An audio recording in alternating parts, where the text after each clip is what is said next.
प्राधान्य लोक देतील। तर मराठी मतदार घराच्या बाहेर पडून मतदान करतात। निवडणूक आयोगाच्या भूमिकेवर हा संशय व्यक्त करण्यात आलाय। मतदारांसाठी वापरण्यात येणारी शाई पुसली जातीये। आदित्य ठाकरेंनी आयोगावर हा निशाणा साधलाय।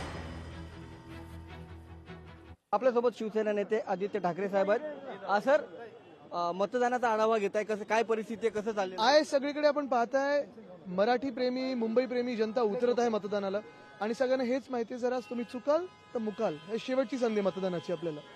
अनेक ठिकाणी मतदारांना जे ती नावं आपल्या ज्या वॉर्डमध्ये आहेत, गेल्या वेळेस त्यांनी जे मतदान केलं तिथं भेटत नाहीयेत, दुसऱ्या वॉर्डमध्ये अनेक वेळा असं एकंदर हा जो घोळ आहे तर शाही पण मी लावून ठेवलेली आहे, पण जे सॅनिटायझर लावलं तर लगेच जाते। एकंदर आपण पाहताय निवडणूक आयोग नक्की कोणासाठी काम करतं, पगार तरी का घेतं हे जनतेला सांगावं, नाही तर मोठा उद्रेक होईल निवडणूक आयोगाच्या विरोधात, जनता उतरेल रस्त्यावर।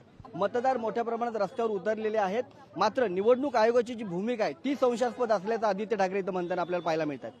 उमेश करंजकर, लोकशाही मराठी, मुंबई। विरोधात या संविधानानं निर्माण